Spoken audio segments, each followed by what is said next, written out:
Hello and welcome to Class 9's History online video lectures.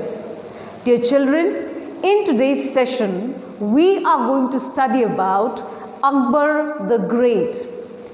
In my previous sessions, I began with the Mughal Empire, where we looked at the various sources starting from N.A. Akbari and various architectural sources like the Taj Mahal, the Jama Masjid and the Red Fort.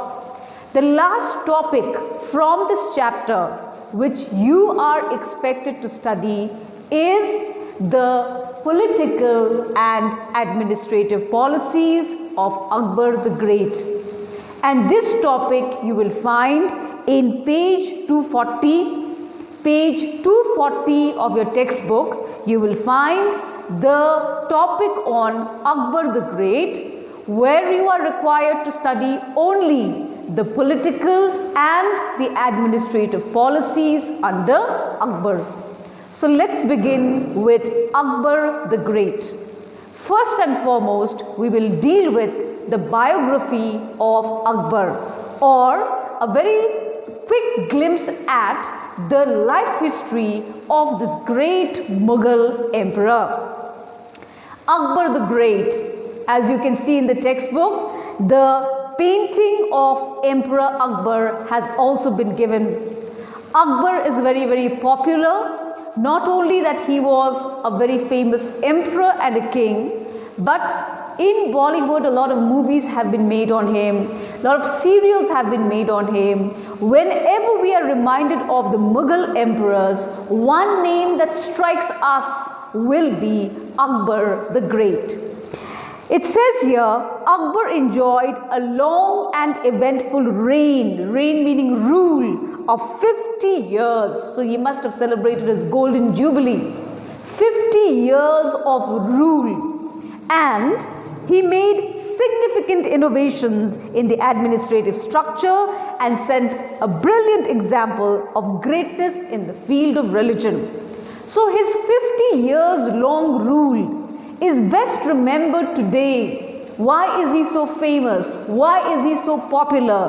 Why is he loved by all? Is because during this 50 years of rule, he innovated. He came up with new policies.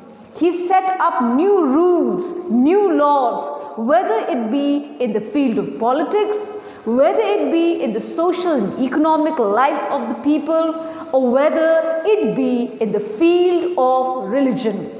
So having introduced new rules, having set up new standards and policies in all these fields, that is why today Akbar is better remembered as Akbar the Great. Let's begin with now the early life and accession to the throne, alright? This is just for your understanding, right? To know more about Akbar, his family, his early childhood, his early life. Jalaluddin Muhammad Akbar, this is his full name. We just know him by Akbar, but his full name would be Jalaluddin Muhammad Akbar. Was born to Humayun and his Persian wife Hamida Banu Begum on October 15, 1542 at Amarkot, which is in Pakistan. So his father was another great Mughal emperor, Humayun. Mother was Hamida Banu Begum. He was born in this place called Amarkot, which today is in Pakistan. He was born in the house of a Rajput chieftain named Rana Virsal, who had given shelter to Humayun's family in the period of exile. Humayun had been exiled from Delhi. The emperor had been thrown out from Delhi, so he had to seek shelter in the house of a Rajput chieftain, whose name was, it's given here, Rana Virsal. And in his house only Akbar was born. Then Humayun. Now what was the real reason behind the exile of Humayun? Why did he have to run away? It says here, in 1543, Humayun had to flee with his wife from Kandahar, which was under his brother Askari. But the infant Akbar was left behind, and Askari's wife reared the child for some time. When Humayun conquered Kandahar with the Persian help in 1545, Akbar was held as a captive by his own uncle Kamran. So what a difficult childhood. Father was exiled, he was kept as a captive. Father wanted to recapture, the area called Kandahar. He was raised by his aunt Askari's wife, So therefore, Akbar grew up in conditions of uncertainty and neglect. Though his father was an emperor, Humayun, yet Akbar was not given all the pleasures, the worldly pleasures a prince has to receive in his early years. His early childhood was very difficult. He had to struggle, staying with the aunt, Aksari's wife. Father has been exiled. Father wants to recapture. He is again kept as a captive. He is kidnapped. He is like a hostage. He is treated like that. So his early life was very, very uncertain.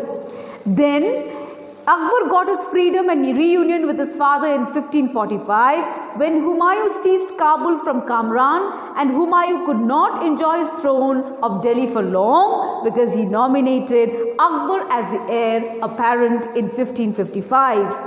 In 1556, now Akbar was very small when he was just nominated as the heir. But in 1556, a very unfortunate accident took place. Humayun died of accidental fall from the wooden stairs of the library, and his father also passed away. As he was growing up, his father passed away. He was just a nominated heir at that point of time. So Akbar was now looked after by Baram Khan, who was Humayun's loyal servant and Akbar's guardian. So this boy from a very small age did not get all the nurturing that a normal family gives the child. He grew up with his aunt. He was treated like a hostage. Later his father got back the area. He was just nominated, but father died also, unfortunately, in an accidental fall. And from then on, Akbar was looked after by a very, very loyal servant called Baram Khan. Then in 1556, Akbar took the title of Shahenshah, and it says here the work of administration was carried on by Baram Khan as Akbar was still a minor. He was a small child. So he is just there as a namesake emperor. He just has the title, but he has no role to play. All the work, the task was carried on by Baram Khan. But Akbar, it says here, Baram Khan was appointed as the Prime Minister, but Akbar at the time of his coronation in Gurdaspur, which is in Punjab today, was not the real emperor because he had no territory. Delhi and Agra in the meantime had been conquered by Hemu. So I had explained a while earlier that he was just an emperor for namesake. He is just a titular head. Father was the emperor. So by default, he got the title of an emperor, but then he did not have any territory. And how can you have a king without having a territory? A king has to have an empire. An emperor is known for his empire.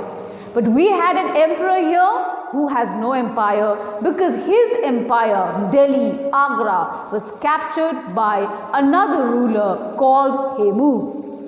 So now let's look at the political conquest, right?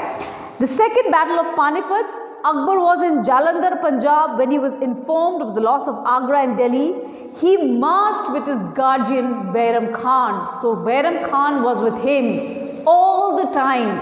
He was the one who trained Akbar in the art of warfare. Baram Khan is not only a servant but also an advisor to Akbar. So along with Baram Khan, he marched against Hemu, who crowned himself at Delhi and took the title of Vikramaditya. The two met. It means we have Baram Khan and Akbar on one side, Hemu and his army on the other. The two met at the historic Second Battle of Panipat in 1556. During this battle, Hemu was killed and Akbar took over Delhi and Agra. So now you can call him the real emperor because he has a territory. He got back the lost territories of Delhi and Agra from Hemu with the help of his loyal servant, that is Baram Khan. Akbar took over the reins of power and Baram Khan proceeded to Mecca. By that time, Baram Khan had become very, very old. And once Akbar showed his true colors, he was courageous enough, he was brave enough. That was the time when, Baram Khan decided that yes, now Akbar can stand on his own feet, he is able to rule now, and because he had gone very old, he told his wishes that he wants to go to Mecca, which is a destination, which is a pilgrimage for most of the Islamic people. But he was murdered on his way at Patna in 1561 by some Afghans led by Mubarak Khan. But again, very unfortunate. Baram Khan was also on his way to the pilgrimage, but he was killed, he was murdered in Patna and by some Afghans in 1561. Now let us quickly look at the expansion of the empire. After the death of Baram Khan, what did Akbar do? Akbar spent a major part of his life on the battlefield because he was really brave, and it is said that he never lost a battle. He achieved the political unification of India through his conquest. So you all can start numbering 1, 2, 3, 4. You can just remember 2 to 3 important conquests of Akbar. Akbar conquered Malwa in 1560 from Baz Bahadur, that will be number 1. The fort of Merta in Jodhpur in 1562. Garha Katanga in northern Madhya Pradesh from Rani Durgavati in 1564. So almost every year, 52, 53, BC year. Then Chittor, the capital of Rajputs of Mewar in 1567 to 68 from Rana Uday Singh. The Rana was succeeded by his son Maharana Pratap, who carried on the struggle against the Mughals by freeing the jungle. Akbar finally defeated him in the famous battle of Haldighati in 1576. After that, he took Ranthambore from Surjan Singh Hara in 1568 to 69 in Gujarat. In 1573, Bihar, Bengal from Daur in the Battle of Rajmahal. Kabul in 1581 to 85, Kashmir 85 to 86, Sindh in 1591, he annexed Orissa in 1592 and Baluchistan in 1595. So right from east to the western part, extreme western part, he captured one after the other, did not even take a break. The dates are a kind of proof. It's an evidence here to show that Akbar never took rest, and most of his years, most of his time was spent in the battlefield with the conquest. Then in the Deccan, if you move south, what did Akbar do? Akbar secured the submission of Ahmednagar by a peace treaty with Chand Bibi in 1596 and annexed it after his death. Khandesh was acquired by capturing the fort of Asirgarh in 1601. Bijapur also submitted to Akbar. Akbar made his son Prince Daniel the viceroy of the Deccan. So his conquest is not only seen in the east and the west, but he also moved towards the Deccan. So we can well imagine the extent of the Mughal Empire under Akbar. Akbar later divided his empire into 15 subas or provinces, and Akbar also suppressed the rebellion of the Uzbeks and the nobles between 1560 to 67. His military campaigns were led by great generals. Akbar alone is not responsible for the victory. Alright, behind him he had a great team, and this team was led by excellent and efficient generals like Man Singh from Mewar, Munim Khan in Bengal and Adham Khan in Malwa. And because of these able generals, he was able to win, or he was able to gain victory in most of the conquests. So these are the the conquests of Akbar. We started with his early life. We saw the areas that he captured, the areas that he annexed, all right. In the next video, I am going to explain to you about the administrative policies that he started. Thank you very much for watching.